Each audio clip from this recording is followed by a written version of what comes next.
Morning. My name is Herline Williams. I'll be performing a cardiac assessment on my patient for my health and physical assessment course that I'm currently taking. I'm going to start off by introducing myself to my patient. Hi, good morning. My name is Herline Williams. I'll be your nurse today. I'm going to be doing your cardiac assessment. Could you tell me your name and date of birth, please? Jason Brown, 8/26/76. And I'd just like to check your ID bracelet. Mr. Brown, could you tell me what date today is? Saturday, February 16. And do you know where you are? Yes, I'm at the doctor's office. And could you tell me why you're here, please? My cardiac follow-up. Okay, my patient is alert and oriented ×4. I've already obtained Mr. Brown vital signs. That is something that we will normally obtain when doing a cardiac assessment. So, Mr. Brown, I'm gonna begin this assessment by just inspecting your face, your chest, and your back. I'm checking to see if there's any symmetry. So could you lean forward for me, please? I just need to see your back. Okay. I'm gonna be checking your palpebral conjunctiva just to see if it's pink and moist, which it should be. So I'm going to be pulling down on your lower eyelids, and it is pink and moist there. I'm also going to be assessing your carotid pulse. I'm going to be palpating.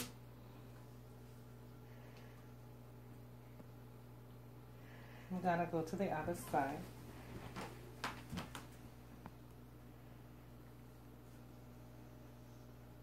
And while checking the carotid pulse, I'm checking for rhythm, rate, and to see if it's soft and pliable. Mr. Brown, I'm going to go ahead and listen to your carotid pulse. I'm going to listen using the diaphragm of my stethoscope first.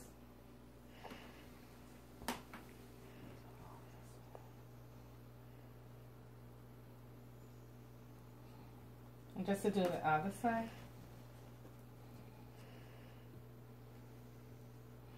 And I'm going to switch over to the bed of the stethoscope, and I'll be listening for any bruits.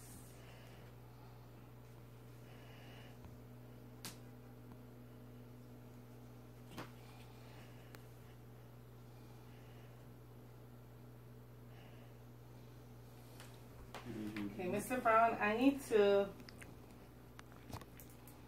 assess your jugular vein. I'll be checking to see if there's any distension there, and I need you to assume a 45-degree angle. So if you could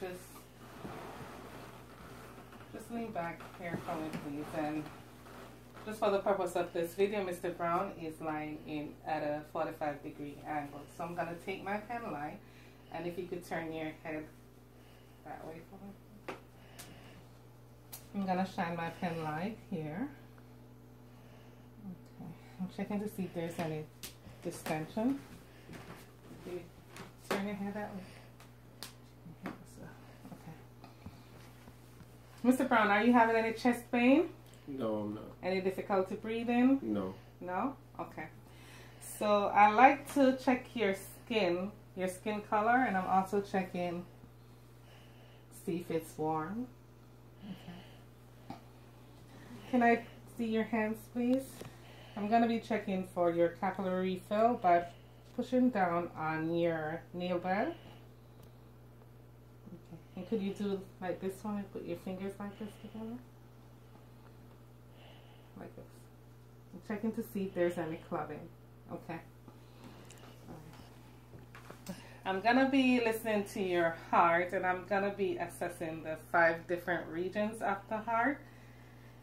And but before I go ahead and listen, I'm going to move over to the apex of the heart, which is located at the 5th intercostal space, mid-clavicular line.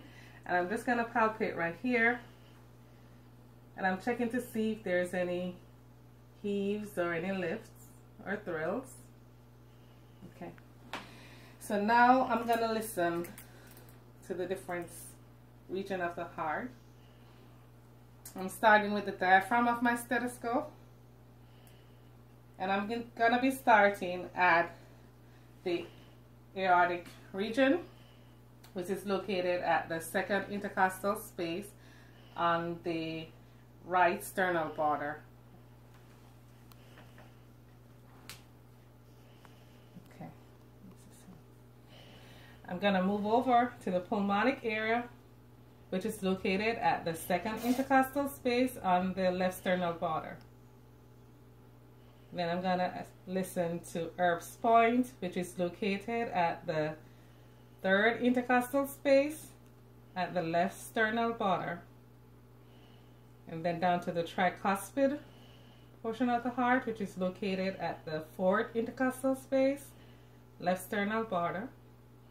And then over to the apex of the heart, which is located at the fifth intercostal base, mid-clavicular line. So I'm going to switch over to the bell of the stethoscope, and I'll be listening for any bruits. And I'm going to go through all 5 regions again. So first, the aortic region, pulmonic, Erb's point, tricuspid, and apex.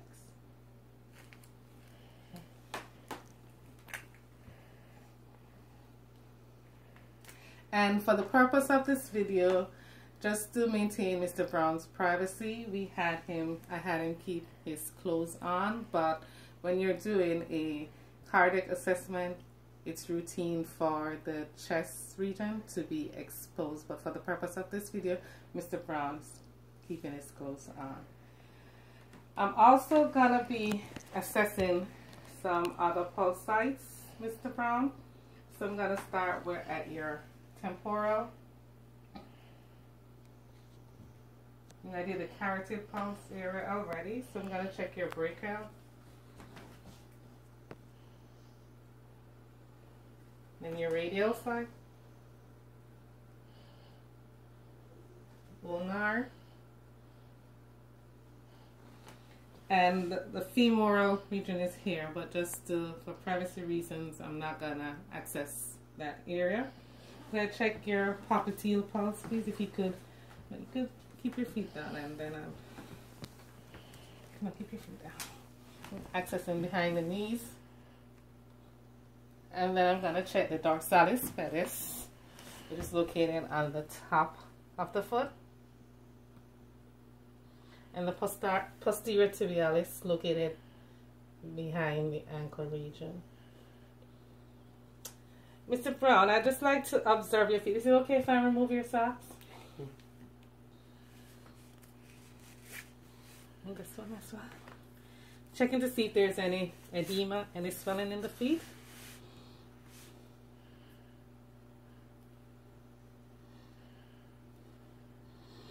No, edema is visible. I'd also like to ask you just a couple more questions. Could you tell me a little bit about your diet?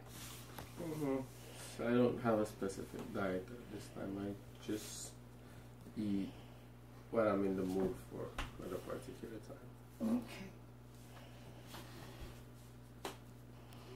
Tell me about your activity level. Do you exercise or do any sort of walking, anything like that? Sports, on my feet when I work. Okay. I mean, soccer, I should say. I'm sorry. And do you have any problem with your heart, any heart issues, any problem with your kidney? No. No. Are you on any type of medication? No. No? Okay. So, on conducting my assessment of Mr. Brown, everything is within normal range, and I'm just going to go ahead and conclude this assessment. And thank you very much, Mr. Brown, for everything.